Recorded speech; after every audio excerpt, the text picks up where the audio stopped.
சஸ்பென்ஸை உடைத்த முதல்வர் ஸ்டாலின். உலகையே திரும்பி பார்க்க வைத்த விஷயம் எதை பற்றி வாங்க பார்க்கலாம். நமது தமிழ் நியூஸ் சேனலில் உங்களது பொருட்களை வெறும் 500 ரூபாயில் விளம்பரம் செய்ய வேண்டுமா? தொடர்புக்கு 7806942275 தொடர்பு கொள்ளுங்கள். தற்போது முதல்வர் ஸ்டாலின் அவர்கள் கூறியிருக்கிற ஒரு அறிவிப்பு தமிழகத்திற்கு மட்டுமல்ல, இந்தியாவிற்கு மட்டுமல்ல, உலகத்திற்கே மிகவும் முக்கியமான ஒரு அறிவிப்பு. கிட்டத்தட்ட உலகத்தையே திரும்பி பார்க்க வைத்த விஷயம் தமிழகத்தை நோக்கி.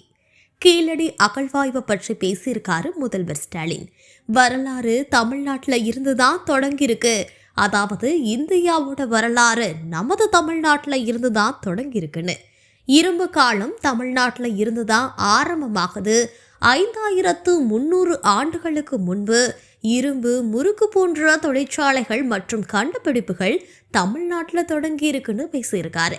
ஒரு புறம் தமிழ் தேசியம் பேசுறவங்க திராவிடம் தமிழ் இனத்தை அழிக்கிறாங்க, தமிழ் மரபுகளை உடைக்கிறாங்க, தமிழருக்கு எதிராக செயல்படுறாங்கன்னு சொல்லும் பொழுது திமுக தலைவர் தமிழக முதலமைச்சர் ஸ்டாலின் இது போன்ற விஷயங்களை சொல்லும் போது இதனை எப்படி பார்க்கறது?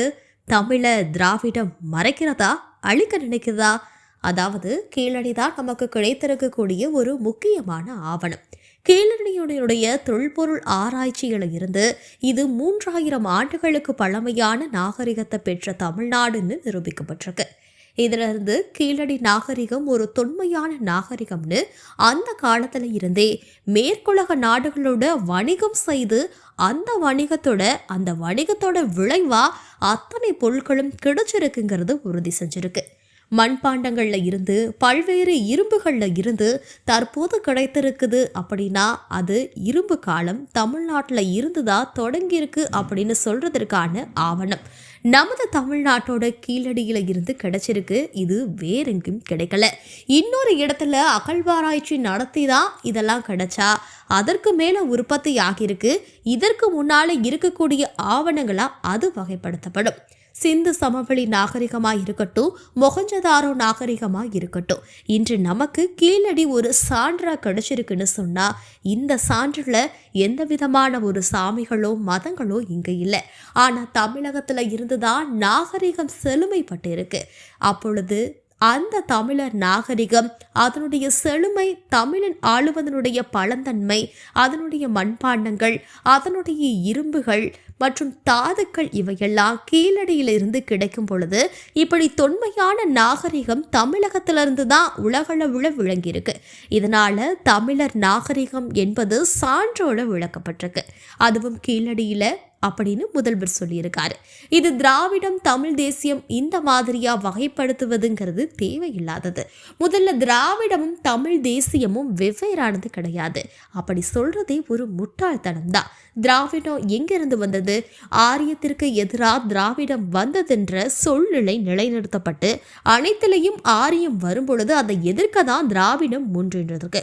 இது வரலாறு. திராவிட குடும்பங்கிறது கால்டுவெல் காலத்துல கண்டுபிடிச்சிருக்காங்கன்னா அன்றைய காலத்துல இதுதான் காரணம். எனவே திராவிட மொழி குடும்பத்துல மூத்த மொழி தமிழ் மொழி தான் தொன்மையான மொழின்னு நரேந்திர மோடியே சொல்லும் பொழுது சமஸ்கிருதத்தை விட அதை தமிழ்ல இருந்து கலந்து பிறந்தது தான் மலையாளம், துளு மற்றும் சமஸ்கிருதம். சமஸ்கிருதத்திலிருந்து கலவைதான் தெலுங்கு, கன்னடம் ஆகியவைன்னு சொல்லப்படுது. இதுல எழுத்து வடிவம் வெவ்வேறாக இருக்கலாம், ஆனா முதன்மை 5 மொழிகளுக்கும் ஒன்றுதான், அதுதான் தமிழ். எழுத்து வடிவங்கள் சமஸ்கிருதத்தோடு இணைந்து வரும் பொழுது மொழி வேறுபடுது. எனவே திராவிடத்திற்கு மொழி இருக்குதான்னு கேட்டா தமிழ் மொழிதான் திராவிடத்துக்கு அச்சாரம். இதுல திராவிடத்துல இருந்து தமிழை வேறுபடுத்தி பார்க்கறது புதிதா இருக்கு. தமிழை தனிமைப்படுத்துவதா பார்க்கப்படுது. இது எல்லாம் ஒரு பக்கம் இருக்கட்டும். இன்னொரு பக்கம் என்னன்னா, தமிழக முதல்வர் ஒட்டுமொத்த தமிழ்நாட்டுக்கு கொடுத்த சஸ்பென்ஸ். நாளைக்கு ஒரு முக்கியமான அறிவிப்பு வெளியாகுதுன்னு தன்னோட எக்ஸ் வலைதள பக்கத்துல பதிவிடுறாரு. கீழடி அருங்காட்சியகம் மற்றும் கங்கை கொண்ட சோழபுரம் அருங்காட்சியகம் ஆகியவற்றுக்கான அடிக்கல் நடுதல் மற்றும் கீழடி இணையதளத்தை தொடங்கி வைக்கிற நிகழ்வும் நடைபெறுவதாக சொல்லப்பட்டுச்சு. காலை 10 மணி அளவில் அண்ணா நூற்றாண்டு நூலகாரங்களில் இந்த நிகழ்ச்சி நடைபெறும்னு சொல்லப்பட்டுச்சு. இதில் முக்கியமாக இந்திய துணைக்கண்ட வரலாற்றோட கண்ணோட்டத்தை மாற்றி அமைக்கிற இரும்பின் தொன்மைங்கிற நூலை முதல்வர் வெளியிட இருக்காரு. அப்படி என்ன அறிவிப்பு வெளியாக போகுதுங்கிற பல பேருக்கும் விவாதங்கள் எழுதுச்சு. ஒருவேளை மகளிர் உரிமை தொகை குறித்து ஏதாவது அப்டேட் இருக்கா, இல்லைன்னா பொங்கல் சிறப்பு பரிசு தொகுப்பு இந்த ஆண்டு வழங்கப்படல, அது குறித்தான அப்டேட்டா இருக்குமான்னு சோசியல் மீடியாக்கள்ல பேச்சுகளும் அடிப்படுது. இந்நிலையில சிந்து சமவெளி நாகரிகத்தோட வெண்கால காலத்தின் போது தமிழ்நாட்டில் இரும்பு காலம் தொடங்கியதா தமிழ்நாடு அரசு அதிகாரப்பூர்வமா அறிவிக்க இருக்கிறதாகவும் கார்பன் டேட்டிங் சான்றுகள் அடிப்படையில் உறுதிப்படுத்தப்பட்ட அறிக்கையை முதலமைச்சர் வெளியிடுவார்னு சில சங்கடங்கள் ஏற்பட்டுச்சு. இன்றைக்கு இது சங்கடங்களா இல்லை உண்மையிலேயே நடக்க போகுதா அப்படிங்கிற கேள்விகள் மக்கள் மனதில் எழ அது உண்மைன்னு நிரூபிக்கப்பட்டிருக்கு. அதாவது இன்றைக்கு மனிதர்களா இருக்க நம்ம பல லட்சம் ஆண்டுகளா பரிணாமம் அடைஞ்சு வந்திருக்கோம். இந்த வளர்ச்சியை ஆய்வாளர்கள் கற்காலம், வெண்காலம், இரும்பு காலம்னு வகைப்படுத்துறாங்க. கற்காலங்கிறது ஆதி மனிதனோட காலம். அப்போ நம்ம பெரிய அளவுல நாகரிகம் அடையல. வேட்டை, உணவு, இருப்பிடம் ஆகியவற்றுக்கு பெரிய போராட்டமா இருந்திருக்கு. இதன் பிறகுதான் மனிதன் வெண்கலத்தை கண்டுபிடிக்கிறான். சுமார் 3500 முதல் 1200 ஆண்டுகளுக்கு முன்னாடி இருந்த காலம் வெண்காலம். அதுக்கப்புறம் மனிதன் இரும்பை கண்டுபிடிக்கிறான்.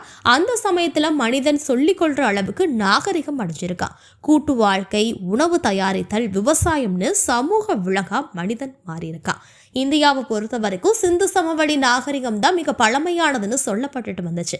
ஆனா அதற்கு இணையான நாகரிகம் கீழடியில கண்டுபிடிக்கப்பட்ட போது மொத்த இந்தியாவை தமிழ்நாட்டை பெருமையோட பார்த்தாங்க. இப்படி இருக்கையில சிந்து சமவெளியில வெண்கல காலம் நிலவி வந்த போது தமிழ்நாட்டுல இரும்பு காலம் தொடங்கி விட்டதா தகவல் வெளியாக இருக்கு.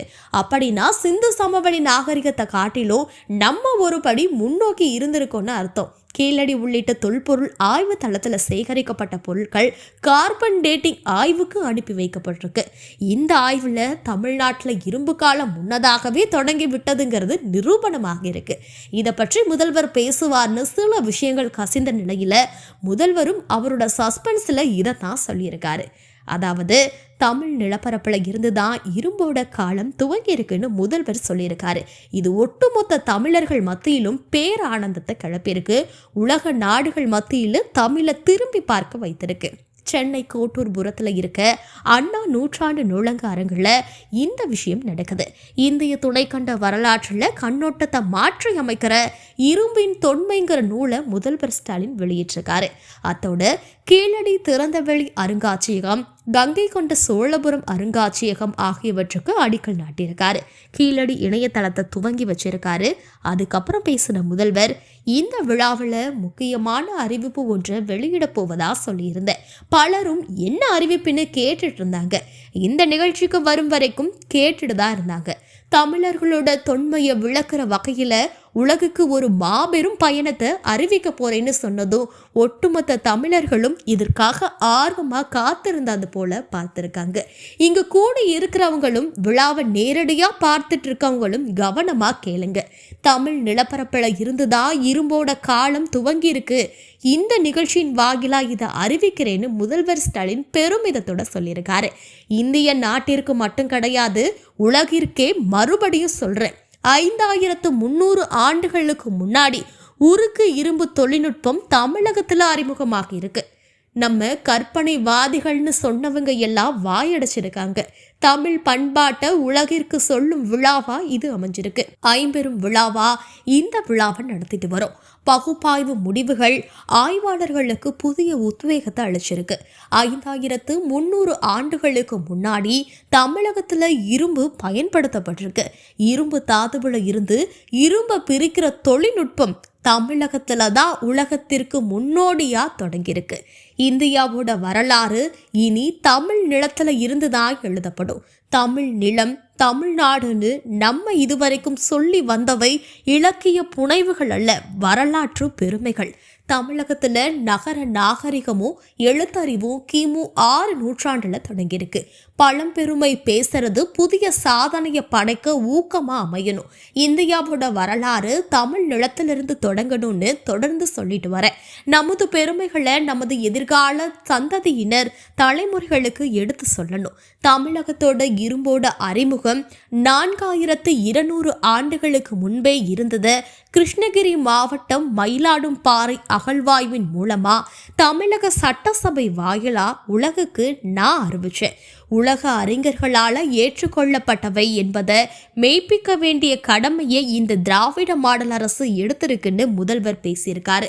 மேலும் தமிழர் நாகரிகமும் எழுத்தறிவும் கிமு 6ஆம் நூற்றாண்டிலேயே தொடங்குச்சு அப்படின்னு பழம்பெருமை பேசுவதை அனைவரும் விமர்சிச்சுட்டு வந்த நிலையில இரும்பு காலமே இந்தியாவில் தமிழகத்துல தான் தொடங்கி இருக்குன்னு முதல்வர் அறிவிச்சிருக்கிறது தமிழகம் மட்டுமல்ல, இந்தியா மட்டுமல்ல, உலக அளவுல தமிழ்நாட்டோட பெருமையை திரும்பி பார்க்க வைத்திருக்குன்னு பெருமிதத்தோட முதல்வர் ஸ்டாலின் அறிவிச்சிருக்காரு. இது ஒட்டுமொத்த உலகமும் திரும்பி பார்த்த விஷயமா இருந்தாலும் தமிழர்னு சொல்லிக்க ஒரு பெருமையை தமிழர்களுக்கு ஏற்படுத்தி கொடுத்த விஷயமா ஒட்டுமொத்த தமிழர்களும் உலகத்துல வாழ்ற அனைத்து தமிழர்களும் பார்த்துட்டு வராங்க. நமது தமிழ் நியூஸ் சேனலில் உங்களது பொருட்களை வெறும் 500 ரூபாயில் விளம்பரம் செய்ய வேண்டுமா? தொடர்புக்கு 7806942275 தொடர்பு கொள்ளுங்கள்.